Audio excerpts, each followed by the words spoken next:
Hello everyone, glad you're tuning in. Throttle-On John here. We're going to do a brake job on this first gen Tacoma, 1998. Supplies I think to years 96 to like 2004 or so, and apply to other Tacomas as well. Toyota's pretty smart, they don't change a lot over the years to keep things reliable, but there may be some smaller changes. So here we go, I got the wheel pulled off, so you'll want to jack up your car and support it to do that. You don't need it on a lift. I just happen to have access to this is what I'm doing. So we're going to put new rotors and brake pads on here today. So if you need those ahead of time, make sure you have all the parts ordered. I'll put the parts listed. You want rotors, a shim kit, a fit kit, and pads. And I'm using Toyota parts on this today. So first thing will be to remove the wheel. And then now I'm going to remove these bolts right back here, and here. So let's go ahead and do that. These are 17 millimeter sockets in this instance, and this bolt is a bit tight, so I'm just going to give it a little tap to break it loose. And we're also going to do the same thing and remove the upper bolt as well. Before you remove this bolt all the way, make sure you have something to hang this caliper by so you're not stressing out your brake line.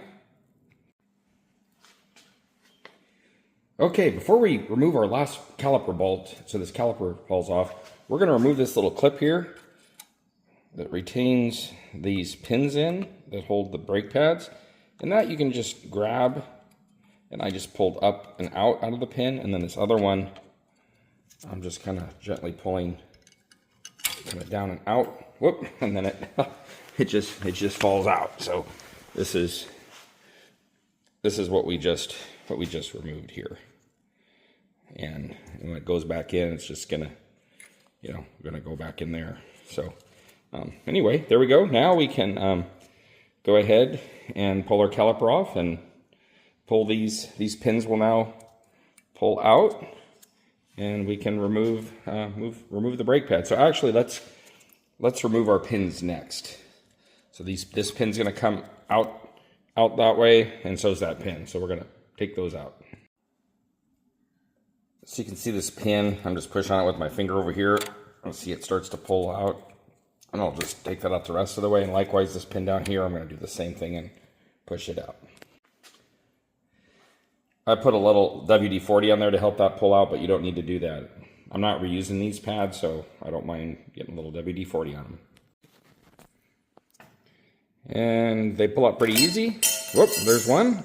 I took a picture of that, so I knew the orientation, and then there's number two. And we'll take these pins and lightly clean them up with some brake cleaner and a light massaging of a wire brush so these pins are nice and smooth. If they're damaged or not smooth, replace them because your brake pads slide back and forth on those. If in doubt, like these pins, I tried to clean them up and they're still pretty nasty, but I think these are the original pins, and at 250,000 miles, well, 247 to be exact, I think we can splurge and get some new pins for this. But I could reuse those in a pinch. It would work. Now we're going to go ahead and remove the last bolt, remove the caliper, and pull the pads out from this backside. And we're going to hang the caliper on this hook. You can get those on Amazon. They're just brake caliper hooks. I'll put a link in the description. And now you can see without the retainer, these pads literally fall out. So keep track of all the hardware on there. If it's the original ones, that'll help you get the shim kit and things in the right place. We have the caliper hanging by that and by the hook, and now we're going to take this rotor off. We're also going to push these calipers back in. Make sure you've got enough brake fluid pulled out from your reservoir up top so it doesn't push out all over. You could use a turkey baster to pull a little bit out of your brake reservoir. I'll actually do that, go up top and do that real quick in the engine bay. I thought I would pull off this rotor real quick, and I'm tapping it from the back side, and then I rotate this a little bit, because it's a nice opening from the shield here, and then I'm tapping it again. And lightly tapping it with this hammer, and it's coming right off. Many times on some of the cars, there'll be like little places that you can put a bolt in and push off, but this rotor doesn't have that. And once that's loosened off, you can see this is gonna just pull right off. For this particular vehicle, here's the brake pad number there up at this corner here. You can pause the video if you need to. Here's the fitting kit with those little retainers. And here is the shim kit for the pads. I am gonna need to pick up those pins, so I'll do that. I don't have the part number on those just yet.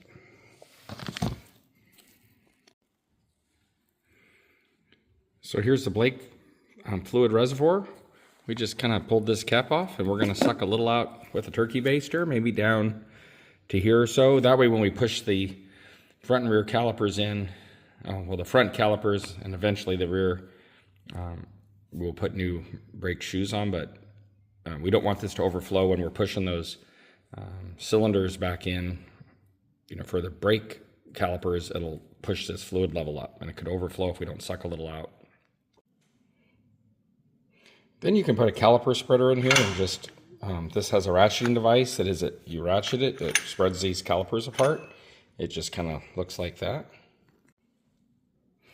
So as I ratchet this, it just spreads out apart. And it's just a nice way to do that without damaging, we don't want to damage these little rubber boots or get things offset to where we're pinching those boots and damaging them. That could mean a new caliper. So nothing to it, just, you know, be careful. And use the right tool. You could use even a big pliers that wouldn't contact the boot and come over here and then just push those in too. Go to one side, push it in, go to the other side, push it in. I almost felt like I could do it by hand if I really worked at it. Okay, now you can see I've got these pushed in pretty flush. There's just a point where they didn't go in anymore, and the boots look nice and even around here. Nothing's bulging out. If they were bulging out, I would try to gently massage it back in with my fingers, not a screwdriver. Don't want to tear the boot. Now we can just remove this, and we're ready to put our new pads in. Here's what these boots, or the pistons, look like when they're pushed back in. I noticed that the boots look good.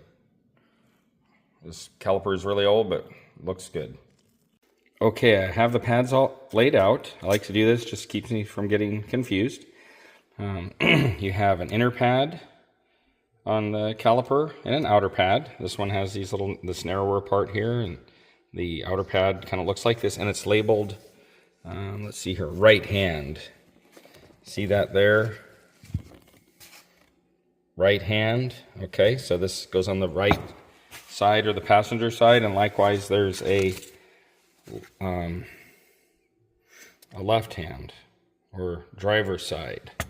The inner pads are not specific to either side. There isn't any markings on there, so they're not specific.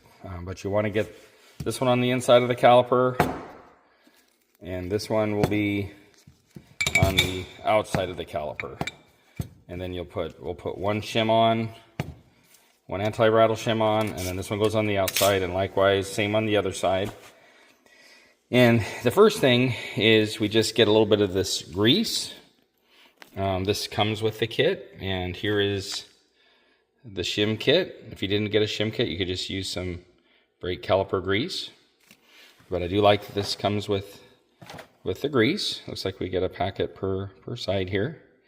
And we're going to do it pretty sparingly because this has to last us for putting this on here, and then I like to give it a little skim before we put this on too. So we're just going to spread this around now.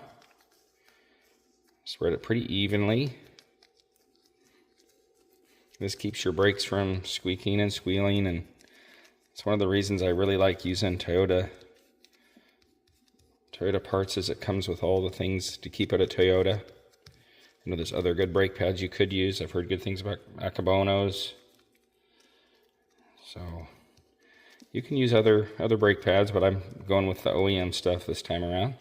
And then you just set this on here.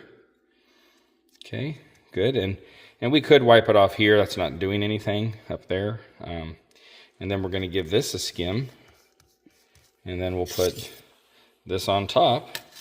And we'll do the same thing to this other brake pad, and as well as the other set. Okay, so let's go ahead and do that now. Okay, so this is what it looks like when I'm done. Have your, grease the back of the pad, put a anti-squeal shim on, grease on top of this, and then put that on top of that. Okay, there we go. They're ready to put into the caliper. You can do your other side in the exact same way if you want to. Okay, so what I'm going to do now is take a little brake grease. I mean, there's multiple ones you could use, so don't get hung up on which one it is. Just make sure it's safe for front brake calipers is fine. So what I'm going to do now is take and put a little silicone grease around where these metal pistons contact the brake pads. And we'll just take a little bit here because we're going to load those brake pads in. You don't have to go crazy with it, but you do want to get it around there. You don't need to go crazy because it's going to attract dirt if you go too crazy with it. And then we'll go around here. And we're going to do that on all four. There's a couple on the other side. This is a 4-piston caliper. Okay, and then we're going to do the same thing over here. I might put just a dab of grease in here where those pads will slide, but some people do that, some don't. I'm just going to put a little bit so it doesn't to help those pads slide back and forth and not get stuck. Yep, just getting some around there, mainly where the metal is going to contact the back of the pad.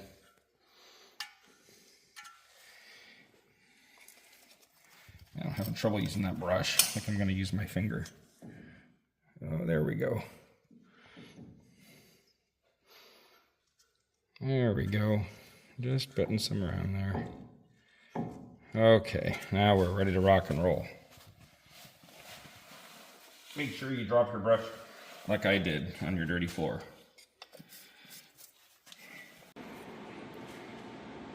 Before you put your rotors on, take a wire brush or, some bristle brush, brass bristle brush, and just clean around here so that when your rotor sits on here, it's going to sit on nice and flush and not create a wobble. It's possible that, you could have something on this rotor and it could make your rotors feel warped, and they're not because it's not sitting flush on this hub. You don't need to go overboard and make it shiny. It just needs to be smooth. Spend some time on it and just clean around here, get around the inside of the hub up in here, get around each bolt in between, and then you can wipe it down with a rag and a little brake cleaner, and then go ahead and put your rotors on. Okay, so I have a Toyota OEM rotor. We're going to put that on, and I like to hold it on with a lock nut or two, just so it doesn't drop on my foot and break a toe or something that I don't want to happen. So I'm just going to secure it on here for now with these guys. It doesn't need to be tight, it just needs to not fall off and whack me in the foot. Oh, interesting. Usually Toyota rotors aren't rusted. These are a little rusty. That's just surface rust. Okay, so now we're going to go ahead and kind of load those pads in. And I'm just going to put a little grease here where this will rub on. Here we're just going to put just a little bit here, just a light skim, and a light skim there, and one up there. Very light skim here, very light, nothing crazy at all. That's for those brakes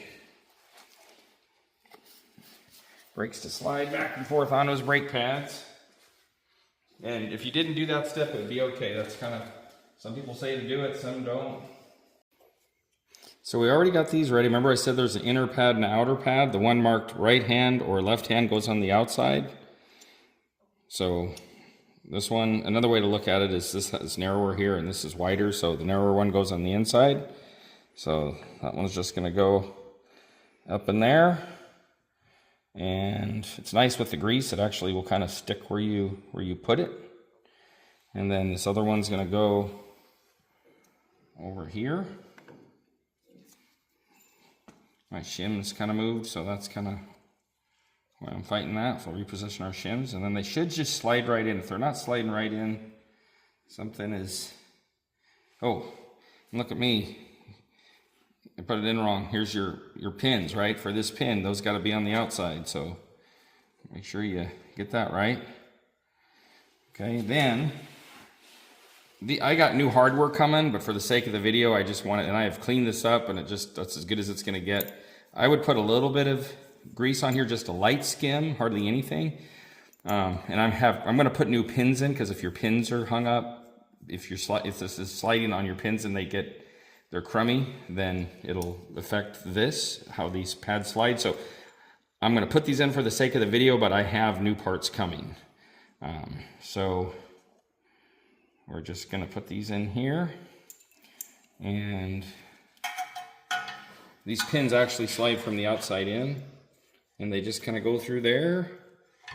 And people put this bulge down most of the time, so I'm going to put it down, and this will just kind of go like that, and then this will just go through there, and this will be super easy to swap out these pins with this all lined up. And it's just going to go, there it is, it's in. I'm just going to slide this on for now, just to help hold those pads where I want them to go. I think it's going to make it easier for this particular style, so I'm just going to put my bolt loosely in for now. There, now that caliper will just hold there. Okay, now I don't have to worry about spacing these guys. So now it's just a matter of putting this on. You can see this hooks in here, and I've seen this done both ways. I've seen people put these up this way, and I've seen people put it down that way. It sounds like the manual tends to put them in this way, so I'm going to do it that way. But I honestly don't think it matters. And sometimes you have to push that in a little bit, get your pads to line up there. Really nothing to it. And then the last step is we're just going to put this feeds through here, and then we'll just put the wire, through there, and that in through there.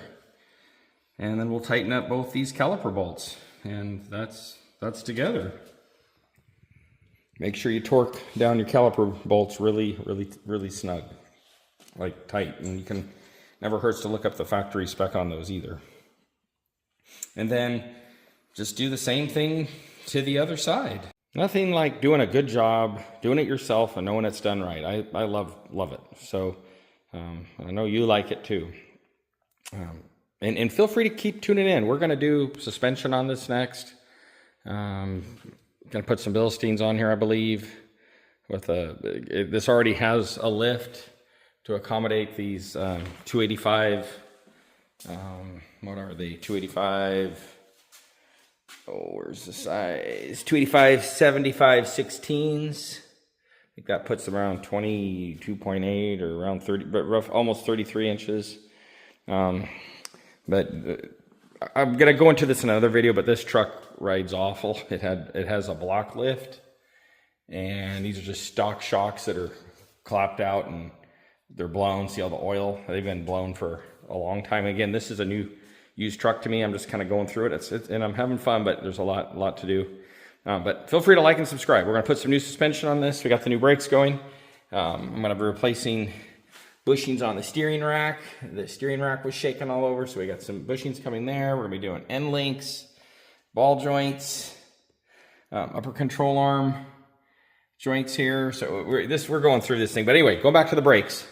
Make sure this hose isn't twisted when you remove it. Sometimes this caliper can get twirled around, and then you have a kink in your brake line hose. So make sure that isn't the case. Make sure it's a nice clean, route to your caliper. And again, we're going to replace this clip and this pin. You don't want your pins all rusty. Those could work in a pinch. We could really spend some time with some emery cloth and make those smooth. And I spent some time cleaning them, but they're available, so it was just like there was no reason to not do it right. And that's the nice part about when you're not putting all the money into labor because you're doing it yourself. You can put some money into a few extra parts, and that's what I'm doing here. If I were to pay to have all this done, with the suspension. Oh my goodness, it wouldn't be worth it. But when you do it yourself, it's actually fun, and you get a great truck that's upgraded when you're all done. I love these trucks. I mean, I love all the generation Tacomas and 4Runners and all that stuff. But anyway, there you go. There's how you do the brakes. Really quite simple. Then make sure you pump your brakes to seat the pads in. Go easy for the first many stops as you seat your new brake pads into the rotor. Try not to do panic stops unless you really need to do a panic stop, but really seat those pads in just by lots of little braking sequences. Use your brakes, but don't like jam on them like you're at a racetrack. There's lots of, if you Google on the internet, there's procedures for that. I don't necessarily do the procedures for bedding them in. I just do lots of stops, progressively getting harder over the next many weeks. Okay, hope this was useful. I might shoot another clip when I get the new hardware just to show you what that looks like. Okay, so I've got my new hardware, this new brake retainer. And then I got my new pins in here. I feel a lot better than that. The old ones were pretty corroded, and they were cheap, so why not? Now it's just a matter of putting this last little clip in here. I would have liked to have gotten a new one of these, but I guess I forgot. So really all you have to do is take these pins, and I just use the wire to get this turned so that when I stick this in, this is able to go in there, so index in there. So I'm just going to turn this to where it has the proper orientation. So I can take this, turn that a little bit so that that's, in the right position. And this one's pretty close. There. Okay. Now it's just a matter of you, stick this in this hole. Okay. Oh. And then stick the other one in the other hole. Good. And then, now that you've got that indexed where it's going to work, you put this in here. There's just a hole there that slips into. I tried doing it in the reverse order, and I couldn't get it to work, so I'm doing it, and this is kind of how I took it apart. Now I just am going to push one in there. It'll be a little easier if I weren't on camera, but I'm trying to film this for you guys. Sorry, there we go. Okay. And then that's retained there. And then it's just a matter of taking this one and getting this one in there. You can see why I kind of lined it up ahead of time so it was easier to deal with. And you could have the calipers bolted on the vehicle too, so it's not moving around on you. And then that just is going to, there. Okay. So now that's in there. These are in the good spot. These are in seated. And I put these pins in from the outside of the caliper, the ends in. So this is on the inside of the caliper here. Okay, those pads are loaded. They're looking good. And yeah, they're ready to go. And I would buy that little clip. And as you can see, we got a lot going on here. We're putting new shocks on, new ball joints, new steering ends, tie rods there. We're doing the upper ball joints. And we're just kind of going through this vehicle. So stay tuned, and I'll keep you posted. But there's how you do your brakes. Very, very simple. And then you just slip your rotor on. And I usually put a couple lug nuts on. And now it's just a matter of taking our caliper and slip it over the rotor and tightening up your two caliper bolts to spec.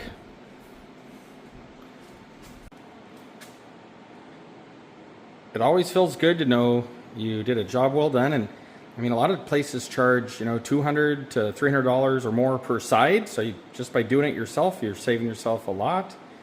And plus, it feels good to know you did it right. You can put that money into new parts, rotors and OEM pads. And just a quick look here. We've got our pins in place. We've got our anti-rattle pad clip in place. Everything looks good. We have this clip located here and here. Caliper bolts are torqued to spec. brake line isn't twisted. Make sure your brake line has a natural position there and is free of cracks. If we go to the other side, it's the same way. Pins are in place, anti-rattle's in place.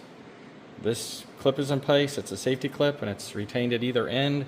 Caliper bolts are torqued and brake line is in a good position, free of kinks.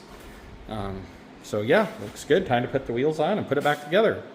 Yeah, feel free to like and subscribe. We're going through this. We put some new CV axle boots. We just did the boots. I would have filmed that, but it's the first time I did it, and it went well. I watched the car nut guy do it, and he did great instructions, so I'll watch him.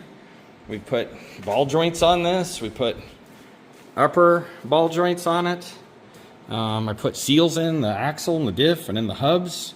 I put new bushings, anti-swing arm bushings in, new ball joints on the steering rod ends, new bushings in the steering rack, here, here, and here. And that was an okay job.